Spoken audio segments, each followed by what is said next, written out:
యోసేపు నిద్ర నుండి మేలుకొని ప్రభువు దూత ఆజ్ఞాపించినట్లే తన భార్యను స్వీకరించెను.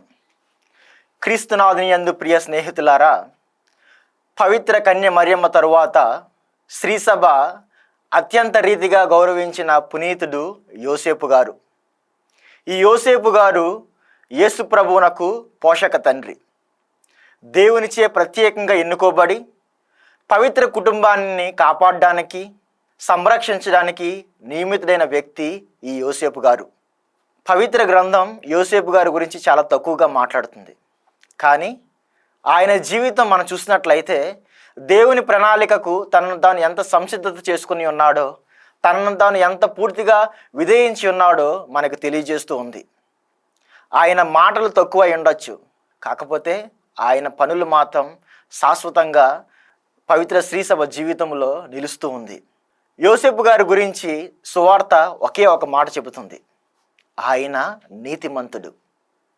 ఆదాముకు యోసేపుకు ఉన్న తేడాను మనం గమనించినట్లయితే, యోసేపు తన భార్య గర్భవతి ఉందని తెలిసినప్పటికీ తన భార్యను నిందించడానికి ఇష్టపడలే.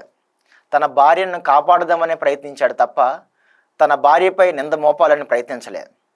కానీ ఆదాము మాత్రము పాపం చేసిన తర్వాత, నేను కాదు చేసింది పాపం, ఇదిగో నీవు నాకు ఇచ్చిన ఆవమ్మే నన్ను పాపం చేయించింది అని ఆవమ్మపై నింద మోపాడే కానీ తన తప్పుని తను తెలుసుకోలేకపోయాడు. పాపము మనిషిని అనిజాయితీ వైపు నడిపిస్తుంది, కానీ విధేయత పాపాన్ని దాటి దేవుణ్ణి మార్గాల వైపు నడుస్తూ ఉంటుంది. అందుకే ఆదాము చేసిన పనికి పాపం లోకానికి వస్తే, యోసేపు చేసిన పనికి ఆ పాపపు ముళ్ళు విరిగి దేవుని రాకడను సంసిద్ధం చేసింది. యోసేపు గారి జీవితంలో ముఖ్యమైన ఘటన ఏంటంటే, ఇదిగో దూత కలలో కనిపించి, యోసేపు భయపడకము, నీ భార్యను స్వీకరింపుము. ఈ ఒక్క మాటతో తన అవిశ్వాసాన్ని వీడి విశ్వాసంపై అడుగు వేశాడు. అధైర్యాన్ని వీడి ధైర్యంగా ముందుకు సాగాడు. తన ఆలోచనలను పక్కన పెట్టి దేవుని చిత్తాన్ని తెలుసుకుని దేవుని వైపు నడవగలిగాడు. కావున ఈ పండుగ మనకు నేర్పిస్తుంది ఏంటంటే, నీ చిత్తాన్ని పక్కన పెట్టి దేవుని చిత్తాన్ని నీ జీవితంలో అన్వయించుకో. దేవునికి సంపూర్ణ విధేయత చూపించు.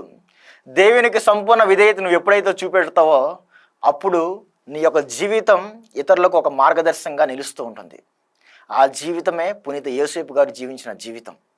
అటువంటి విధేయత వరాన్ని మనకు దయచేయమని ఆ దేవాది దేవుణ్ణి మనసారా వేడుకుందాం.